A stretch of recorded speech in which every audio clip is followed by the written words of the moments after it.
बिस्मिल्लाहिर्रहमानिर्रहीम। अस्सलाम वालेकुम। सबसे पहले तो मैं अपने नाजरीन को ये बताना चाहता हूँ कि तबीयत की कुछ नासाजी की वजह से तकरीबन पूरा हफ्ता वीडियो अपलोड नहीं कर सका। इवन इस वक्त भी आप मेरी आवाज़ से अंदाज़ा लगा सकते हैं कि अभी मैं कंप्लीट रिकवर तो नहीं हो सका। एनी हो, इट्स पार्ट ऑफ लाइफ। अल्लाह पाक मुझ समेत सब पर अपना खुसूसी फजलो करम फरमाए। अब कुछ बात कर लेते हैं आज के असल टॉपिक की। जैसा कि आपके नॉलेज में है कि पीटीआई के रहनुमा शहबाज गिल को लेकर जिस तरह से इलेक्ट्रॉनिक और सोशल मीडिया पे खबरें गर्दिश कर रही हैं, उससे आप ऑलरेडी अच्छी तरह से आगाह हैं। लिहाजा फ़िलहाल मैं उस डिटेल में नहीं जानना चाहता, बल्कि शहबाज गिल के जिस्मानी रिमांड और बिलखसूस इस्टेब्लिशमेंट के एज ए न्यूट्रल रोल पर कुछ बात करना चाहता हूँ। देखें, चाहे शहबाज गिल हो या कोई भी और सियासतदान, जब तक उस पर इल्ज़ाम साबित ना हो जाए, उससे पहले किसी भी किस्म का तशद्दुद ना तो हमारा आइन इस चीज़ की इजाज़त देता है और ना ही हमारा दीन इस्लाम इसकी इजाज़त देता है। इंसान तो खैर बहुत बड़ी चीज़ है, इस्लाम में तो इवन जानवरों के हकूक़ पर भी बहुत ज़ोर दिया गया है।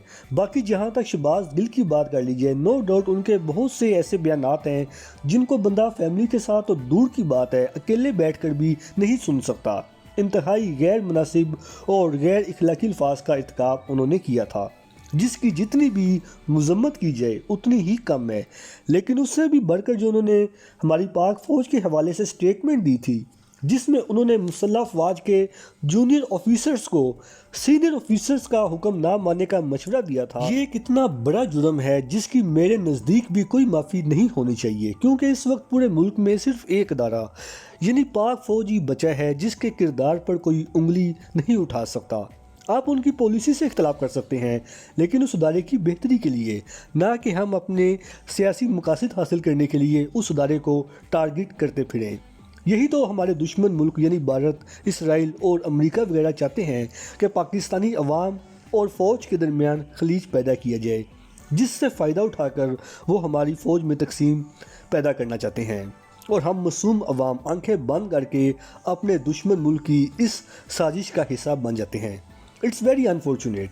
होना तो ये चाहिए था कि हम इस्टेब्लिशमेंट के एज ए न्यूट्रल रोल पर उनकी हौसला अफजाई करते, बट अनफॉर्चुनेटली उल्टा हम उनको न्यूट्रल होने का ताना देते हैं। कम अज़ कम इमरान खान साहब को तो ऐसे बयानात ज़ेब नहीं देते, जो कि किसी ज़माने में खुद कहा करते थे कि वो हमेशा न्यूट्रल अंपायर की मौजूदगी में खेलना पसंद करते हैं।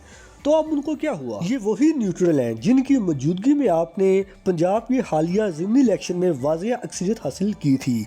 इसके अलावा परसों जो कराची का NA 245 में इलेक्शन हुआ है, उसमें भी PTI ही कामयाब हुई। क्या अभी भी आप न्यूट्रल के रोल से खुश नहीं हैं?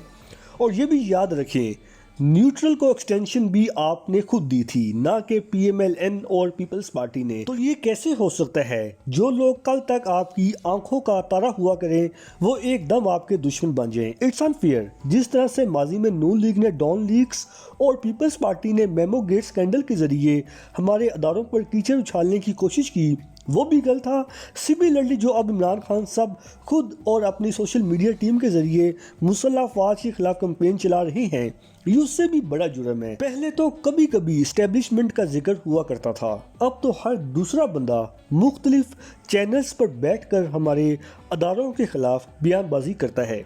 आखिर कब तक वो आपके इल्ज़ामात बर्दाश्त करते रहेंगे? इवन आपने तो अब रेड लाइन भी क्रॉस कर दी है। लिहाजा जब आप अदारों के साथ उलझते हैं तो फिर उसके आउटकम्स के लिए भी खुद को तैयार रखा करें। अफसोस इस बात का है कि हमें फ़ौज के न्यूट्रल होने पर दुख हो रहा है। इवन यही वो एक रास्ता है जिससे पाकिस्तान के अदारे मजबूत हो सकते हैं। स्पेशली इकोनॉमी के पॉइंट ऑफ व्यू से अदारों के न्यूट्रल होने में ही मुल्की मफाद है। बट अनफॉर्चुनेटली हम इस अहम इशू को भी सियासी रंग देने की कोशिश करते हैं, क्योंकि माजी में जितने भी मार्शल लॉ आए हैं उससे मुल्क आगे जाने की बजाय पीछे आया है, और मे भी इसी वजह से अब फौज ने खुद को न्यूट्रल रखने का फैसला किया है। और वैसे भी मुल्की मफाद भी इसी में है जब हर इदारा अपनी हदूद में रहकर काम करेगा। लिहाजा अभी भी वक्त है कि इमरान खान साहब वो गलतियां ना दोहराएं जो कि माजी में नून लीग और पीपल्स पार्टी ने की हैं, क्योंकि इसका रिजल्ट किसी के लिए भी कोई अच्छा होने वाला नहीं है। فی الحال اس وقت کے لیے اتنا ہی، ملتے ہیں انشاءاللہ اگلی ویڈیو میں، تب تک کے لیے اجازت، اللہ پاک ہم سب کا حامی و ناصر ہو۔ پاکستان زندہ باد۔